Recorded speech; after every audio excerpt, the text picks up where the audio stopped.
James, hello. What are you doing here? Classes has finished. You can go home. Hello, teacher. Yeah, sorry to bother you, but I want to know something, please. All right. I have another class in about 10 minutes. But tell me, how can I help you? Thank you. I want to improve my pronunciation, please. Can you help me with that? Your pronunciation. But you're doing well. Your pronunciation is not that bad, James. Yeah, maybe, but I want it to sound better, more native. Please help me.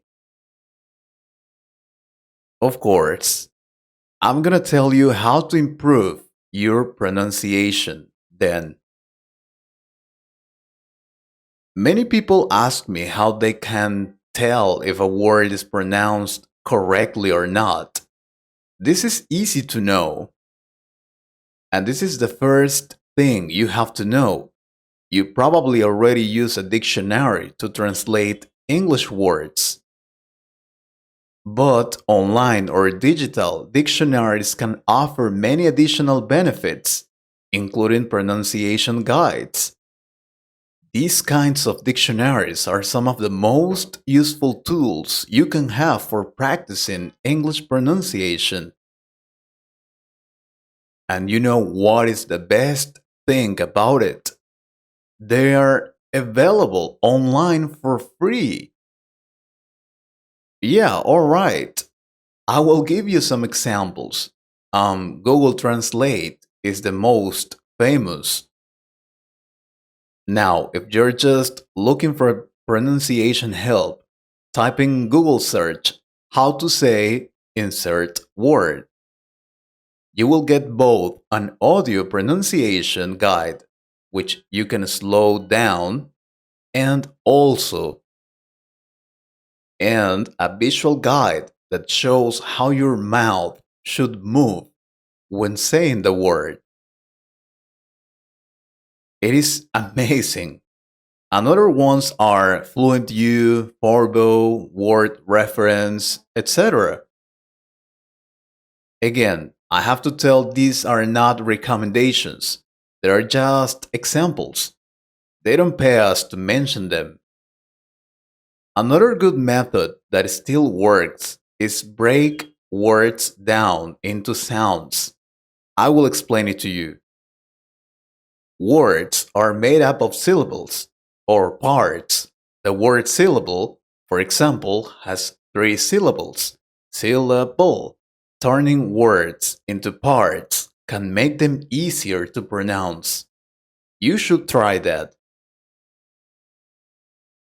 There's a simple way to know how many syllables a word has.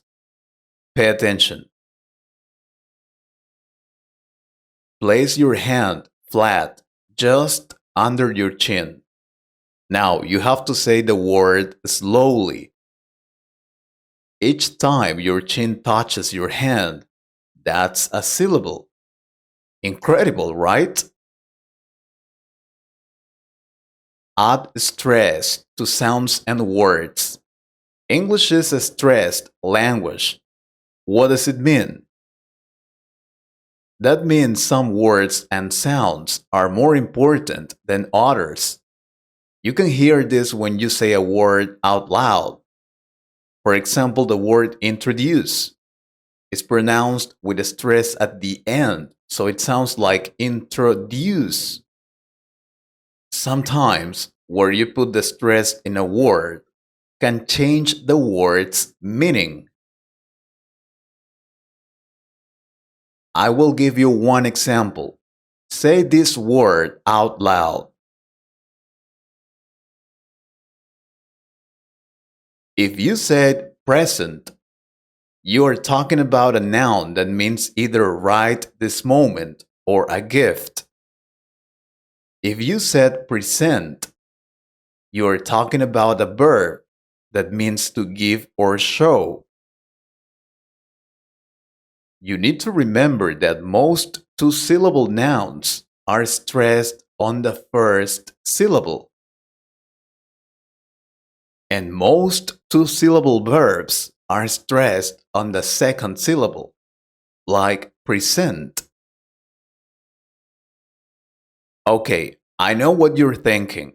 Teacher, memorizing these rules are very complicated. I'll tell you something. If this all sounds too complicated, don't worry about memorizing all these rules. The best way to learn is by listening and practicing.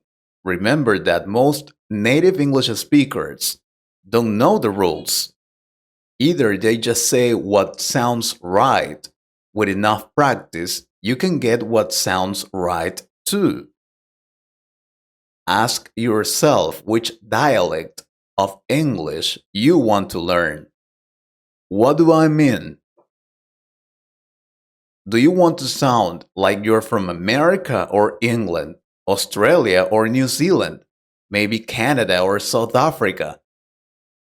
Choosing your dialect of English is one of the first decisions to make on your English learning journey. Not only it will determine much of the vocabulary you learn, but will also drastically affect your pronunciation. The two most common types of English for ESL students are probably American English and British English. Watching movies and TV shows are fantastic ways to learn English and pick up accents. I love watching TV series because you have hours of content and you learn to understand characters' accents over time. For example, I learned a lot watching Friends. I memorized a lot of words thanks to that series. Now, something that really works to improve your pronunciation is exaggerate. Believe it or not, exaggerating these sounds will likely make it easier for native speakers to understand you. You may think you sound corny because you aren't used to making these sounds. But for a native speaker, you'll sound way more authentic than a foreigner who is shy about these sounds. Exaggerate. Exaggerate the sound until you feel ridiculous. Exaggerate until you're sure it's so over the top that people are going to make fun of you. But why, teacher? Eventually, you will be so used to the shape your mouth makes that you won't be conscious of exaggerating. And you won't be thinking of English pronunciation rules as you speak. And then that's when you know you're on the path to fluency. So don't forget it. Practice with tongue twisters. When speaking English, do you sometimes struggle with similar sounds? Like sh, and or the short and long E sounds? Don't worry, you're not the only one. Tongue twisters can be a fun but tricky way to practice the difference between two sounds. Here's a little example of a tongue twister. She sells seashells by the seashore. And I want to ask you, do you know more tongue twisters? Write them on the comments. I sure have more tips to improve pronunciation, James. But I have to start my class. Sorry. Don't worry, teacher. That's okay. I really thank you for that information. Seriously. You're welcome. Well, if you want, you can come tomorrow for more tips to improve pronunciation. If you also want another video like this, please like the video and comment. Take care. I hope you liked this conversation. If you could improve your English a little more, please subscribe to the channel and share this video with a friend. And if you want to support this channel, you can join us or click on the Super Thanks button. Thank you very much for your support. Take care.